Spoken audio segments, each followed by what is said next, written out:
India and the US receive a reality check. As they intensify talks in Washington, they agreed to disagree on Ukraine, announced agreements on other fronts. Hello and welcome to Worldview at The Hindu with me, Suhasini Haidar. This is episode 58. Now, this week saw high-level, intense meetings between India and the United States as Prime Minister Modi and US President Biden announced a surprise virtual meeting that took place just before External Affairs Minister S. Jaishankar and Defense Minister Rajnath Singh went into 2+2 ministerial talks with their American counterparts, US Secretary of State Antony Blinken and Defense Secretary Lloyd Austin. They also held separate external affairs and defense talks as well. Now, while Austin and Blinken have visited Delhi in the past, this is the first 2+2 ministerial taking place with the Biden administration, the fourth such Indo-US meeting ever.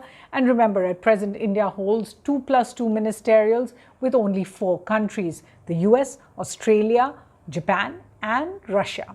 Now, these are seen as a productive way to mesh together to discuss diplomatic, military, and strategic issues all together in one room. The 4 meetings that they held in Washington this week certainly yielded some agreements, although the talks considerably focused on the situation in Ukraine. This is what both sides said. Russia's war against Ukraine is an attack on Ukraine's people. It's also an attack on that rules-based order that we both adhere to and defend.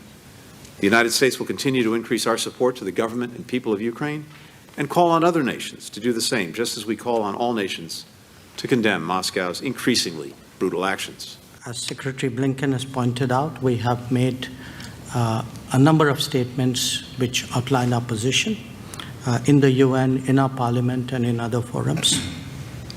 And briefly, what those positions state is that we are against the conflict, we are for dialogue and diplomacy, we are for urgent cessation of violence, and we are prepared to contribute in whatever way to these objectives.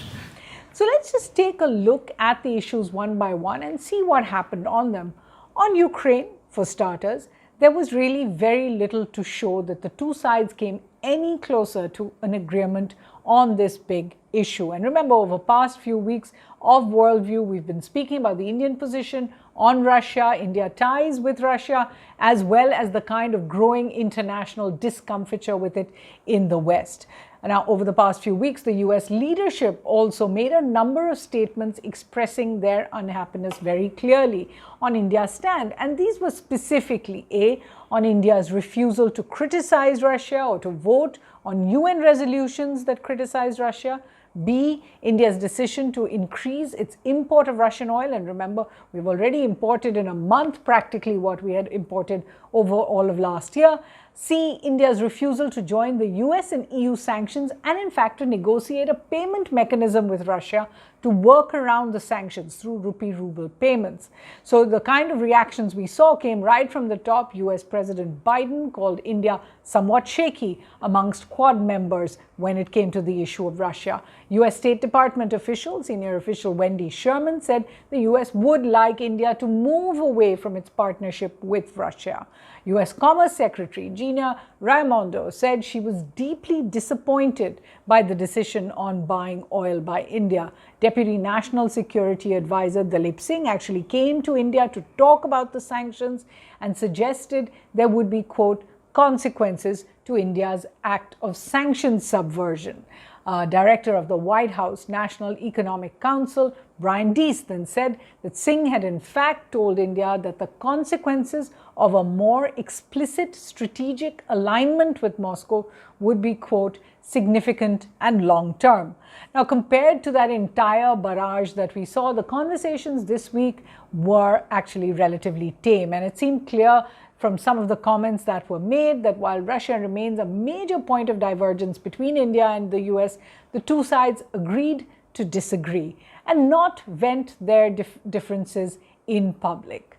But they did just make enough noise so you can see. Take a listen. When it comes to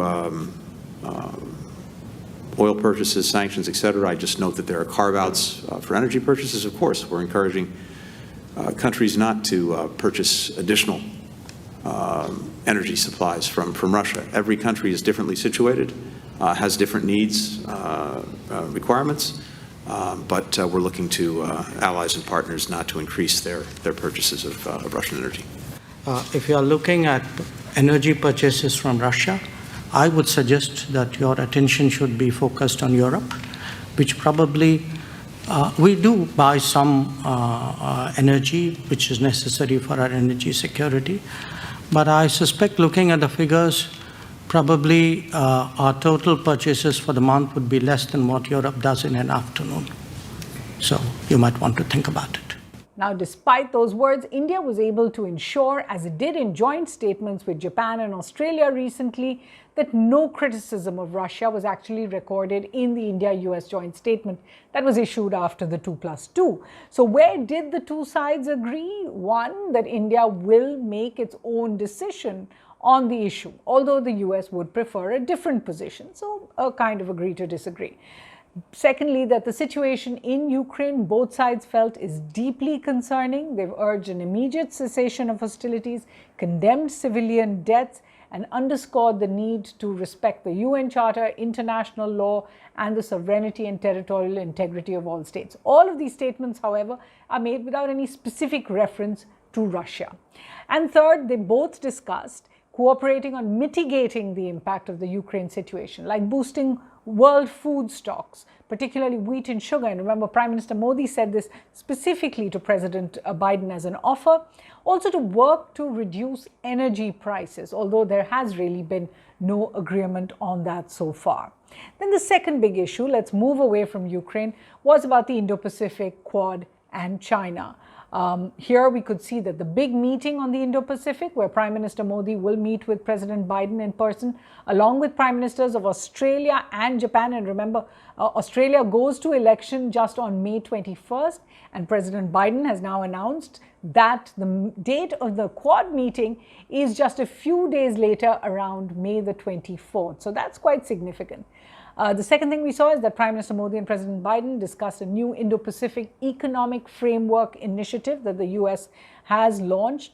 And collaboration with India would include digital trade, supply chain resilience, and other issues like that. They also announced in the 2+2 that India would join the Bahrain-based multilateral partnership. It's called the Combined Maritime Force, and it brings the navies together. India will be an associate partner and will help check illegal piracy in the Gulf waters, as well as intelligence sharing and other types of maritime cooperation. Now, like we saw with Russia, the joint statement actually did not refer directly to China either. Clearly, this is something that India has insisted on, but there was a very strong statement from General Austin. Listen in. The People's Republic of China is seeking to refashion the region and the international system more broadly in ways that serve its interests. And so I'm pleased that we've identified new opportunities to extend the operational reach of our militaries and to coordinate more closely together across the expanse of the Indo-Pacific. On to the third big area of cooperation, which was military cooperation in the 2+2. The Department of Space and U.S. Department of Defense have space situational awareness agreement, which has been fulfilled. And in the times to come, Defense Space and Defense Artificial Intelligence Agreement. Third, many other initiatives and agreements, which are still in the discussion phase. They've had very good progress. The military scope and also to increase the depth of it, and we've had unanimity on that. Now, first, in addition to this MOU on space situational awareness and cooperation in outer space in general, the two sides also have decided to launch a cyberspace dialogue this year, which will lead to more cyberspace cooperation. Secondly, the minister spoke about doing more military exercises between the two, including bilateral ones like the Tri-Service Tiger Triumph, Yuddhabhyas, Vajra Prahar, which are the army exercises. There's a bilateral COPE India air exercises. And also multilateral exercises like the one that involves Quad countries called Malabar and Milan. There's the red flag as well that India takes part in. The third big point from the military cooperation angle, the 2+2 committed to cooperation on co-production, co-development, cooperative testing of advanced systems, investment promotion, and the development of maintenance, repair, and overhaul facilities in India. Now, this is specifically important as India has often linked its defense dependency on Russia to the transfer of technology and co-production opportunities, saying that this is not something that India gets from any other country, including the United States. So, discussion on cooperation on these areas is significant. And then they agreed to explore the possibilities of utilizing Indian shipyards to support mid-voyage repair of US naval ships. Now, this is certainly a big step up even from what we've seen of the Lamoa agreement between them. This would be a new step forward. If there was some disappointment, it was over the lack of movement on a big deal that was expected to be announced during the 2+2, a $3 billion deal for Predator armed drones. Now, the US has already approved this sale, but the Ministry of Defense in India is still considering the purchase. At present, India imports about $20 billion worth of military hardware from the US. It's one of the record highs. And Mr. Singh, Rajnath Singh, had actually said that he hoped US companies would indigenize production here under the Make in India program, also references to the Atmanirbhar project of the government. In addition, the US also did not, as expected, announce a waiver for India on the CAATSA sanctions. We've spoken about it at Worldview before, over India's purchase of the S-400 weapons system from Russia. But Mr. Blinken said that there's been no determination on this just yet. So it kind of hangs like a Damocles sword. Still, although Mr. Jaishankar said this is America's decision to make, it's America's law, India will not interfere. Then we come to the bilateral, or what are called people-to-people ties. And it was interesting, both Mr. Jaishankar and Mr. Blinken addressed students at what was called Howard University, a very famous university in the US, spoke there of shared values and the bond strengthened by about 200,000 Indian students in the United States at present. Of course, this is a huge amount, and of course 4 million Indians also reside there. Second, they spoke about setting up a working group on education and skill training, which will bring academic institutions in the United States and India into joint research programs, and they have agreed on this. With post-COVID travel restarted also, the problems of the massive backlog of visa applications, this remains a big issue on the people-to-people front and was discussed. Significantly, not so much was said about trade because both sides have not been pushing for any kind of a free trade agreement. Trade right now range at about $150 billion, including goods and services. And of course, there are discussions going on parallel between Commerce Minister Piyush Goyal and Trade Representative Catherine Tai on this issue. And then we come to the fifth, but by no means the least, issue between them, and this was on human rights. And this perhaps was an area where the meeting even went off script, as US Secretary of State Blinken came out of the meeting and said at the joint press conference that there were concerns about India's record. We also share a commitment to our democratic values, such as protecting human rights.